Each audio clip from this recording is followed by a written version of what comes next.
Orders that schools must integrate these procedures into their handbooks to ensure compliance with new national standards. Why it is important? Because the division makes check yun naman eh, diba? They go to your school. And just to tell you this,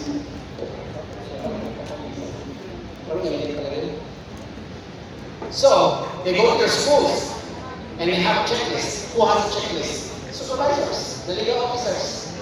Okay? If there is an incident of child abuse, what is the protection of the principal? What is the first protection of the principal? The documents. What documents? The memorandum. That's what my advice always to school principals. When you go to a school, or every year when you're at that school, assuming that you're not being transferred, the first order of business is for you to issue a memorandum. You think it doesn't help? It does. I should know. I've been an investigator at the DepEd for so long. What do we look for? What did the principal do about this case? And this separates negligence from absolution. Absolution, walang sala. What? The memorandum. You come to your school, the first memorandum that you should issue, no collection policy. Do you need to write that down? Kasi meron naman DepEd no collection policy. Oo nga, pero are you implementing it in your school? Yes, because it's a DepEd policy. No, there is no proof that you implemented it. What is the proof? The memo. You issue a memo. Kahit every year yan ang issue mo, reiterating the no collection policy. Tapos nagreklamo yung PT. Ma'am, bakit may ganitong memo? Hindi ba sabi mo, mag-collect na kami yung sa ganito? Sige lang, mag-collect char-char lang ito. Siyempre, joke lang yun, joke. My point is, meron ka lang hawak na ebidensya. What is that? It's a school memorandum issued by who? By you. And you think that does not have any weight at all? It does. It proves that you are not negligent of all cases you can prove. And all throughout this, the cases that you might encounter, one document that will help you or will at least prove that you were not negligent is the school memorandum.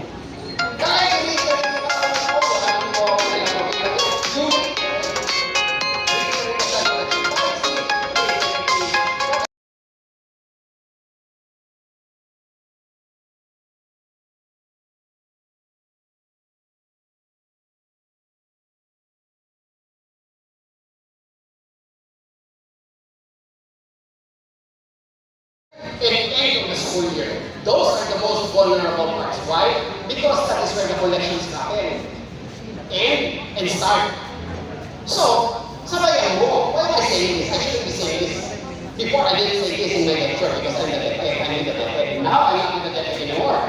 So that's not my job anymore. My job is to assist the principals. So how do I assist you? You issue these safeguards. Okay? Because it will never fail.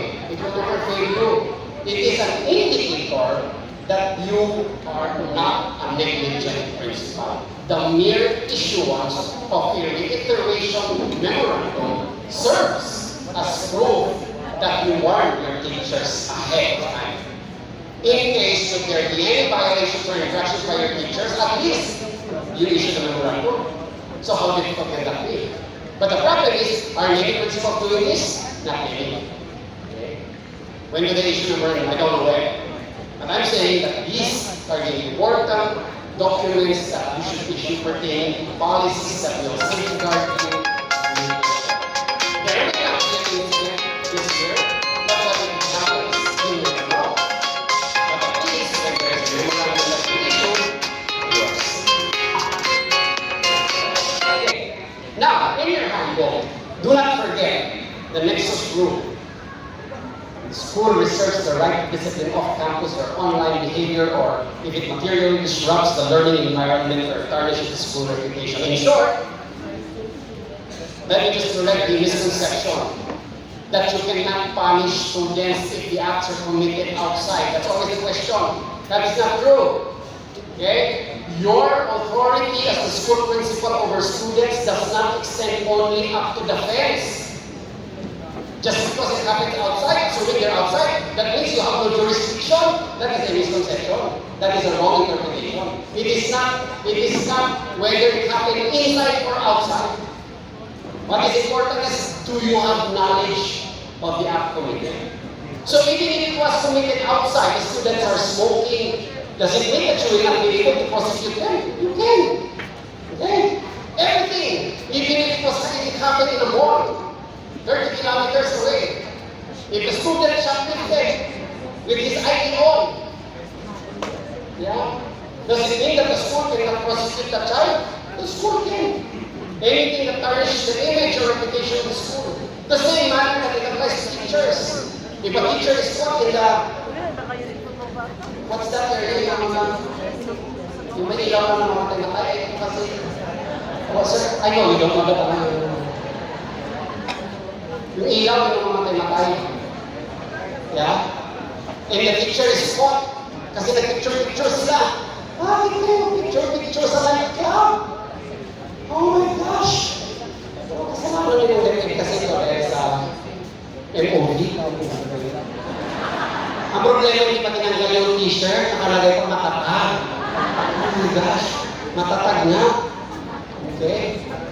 So in the same manner, your jurisdiction extends beyond the fence of your school.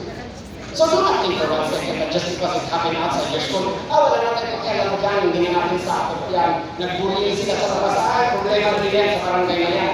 Ng school, it does not follow. The school's jurisdiction extends far beyond the walls of the school. As long as the child is enrolled in your school. What should be included also, or what should you know in your student handbook? Okay? Remember before that if you have no bullying cases, you have no child protection cases, you have a higher grade. Yes? That no longer exists today. Ito yung mga sinasabi kong update.